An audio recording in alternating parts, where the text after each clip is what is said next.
Hi, ladies. Remember when I started or had my first confessions of a first-time Army wife?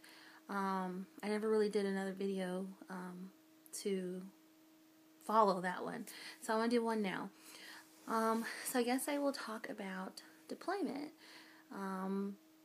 When I married my husband, I knew that deployment was going to happen. We knew that they were going to deploy possibly in September, October of 2011. So we knew it was going to happen, and we were trying to prepare, trying to do everything to get ready for it.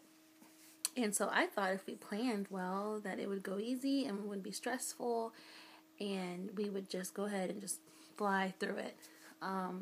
So we tried to get everything ready that we thought we needed, right? And we knew I was leaving here, or we knew I was leaving Texas to go back to California. So we had to plan for that. And I just thought that, just like everything else, if you have a plan, everything else will just follow. Very wrong.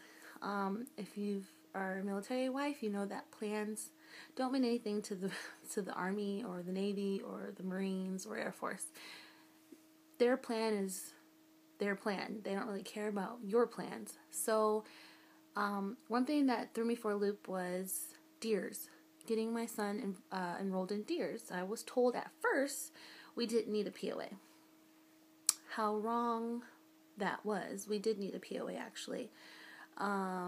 So I will say that if you're having a kid before or after your husband deploys, get a POA that says you can enroll your son or your daughter in DEERS without your husband being present. Another thing that threw us for a loop was storage. The storage people told me that we would get a discount for being active duty. However, since my husband deployed a week before schedule, that they needed a POA so I can get the discount. So I needed a POA for that.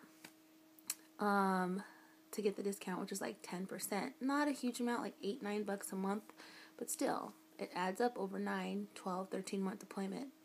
Something else that you want to plan for too is if you're going home and you have a child of what age, whatever age, plan if you're going to travel alone.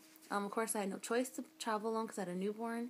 So if I would have had it my way, I should have gone home before my husband left, or with my husband so he can take me to California and drop me back off. Or drop me off California and come back to Texas. That would have been better because traveling with kids is hard. They have a lot of stuff, especially with a kid that's still in a car seat. You have to get the car seat, but bring it with you, stroller, carry-on, diaper bag, baby, all this stuff. So it's easier to travel with somebody. Also, another thing to get ready for deployment is the wives. We have mixed reviews. There's mixed reviews on the wives so far. This is a hard time for anyone, it's not easy, obviously. If you love your husband, this is hard. So you have to prepare for different reactions to deployment. Some women will cling to their husband's memory and talk about him every day on Facebook. Some women will act like their husband is dead already and have pictures of themselves at bars and clubs every night. Some women will do kind of in the middle and claim they miss their husband, but post provocative pictures on Facebook, Twitter, whatever. Not knowing or not thinking that, hello, we're all in the same company. You don't think that you look bad. So I try to ignore it. But the thing that gets me is the women that are doing this, some of them are in the same platoon with my husband. So I'm thinking, if they're on missions that are dangerous enough, and you're posting these pictures, and your husband finds out, he may be thrown off his game while he's on his missions, and that could get my husband hurt. So I've held my tongue, but there have been pictures that are just out of this world, and from grown women too. I'm 25 years old. I've seen pictures from 29, 30, 32-year-old people, women with kids. What are you doing in the bathroom, butt up in a two-piece, shaking it? and post that shit on Facebook. I don't get it. So you have to prepare for that. The reason why I say prepare for it is because I take it personal at first, but I think that now that I'm telling you this, my first impression of it is, wow, and how dare you? Your husband is over there. You're not working. You're basically sitting on your ass all day, and yet you are fighting for attention on Facebook because your husband isn't home to give it to you. So it's just sad. Anyway, so deployment is going by better than I thought. I think honestly it's because of my son. I don't have time to dwell on the moments. I miss him. If I miss my husband at night, I just cuddle up to my son, and I have not cried since probably the day that I made that video. And I'm really shocked about it because I'm usually a huge crier, especially at night during frustration or sadness or whatever. And also, as something that you have to get is be positive for your husband, because they don't see the light out of the end of the tunnel. They're doing the same thing every day, and some of it is not good stuff. Some of it, most of it is some stuff that they don't do when they're home. They'll never do again. So it's against their moral calculator, and it's just eating them up. So you have to be positive. Don't ask for specifics unless they tell you, because one, they're not supposed to be telling you. Two, when they're on the phone with you, they want to escape from what they're doing. It's not pretty. It's not fun. They're not playing G.I. Joes. It's real. That's another thing too, is I knew he was deploying and everything, but now that he's there, it's gotten a lot realer for both of us that something could happen to him. Almost a couple of people in his platoon, that something about his whole company, they've gotten hurt or whatever.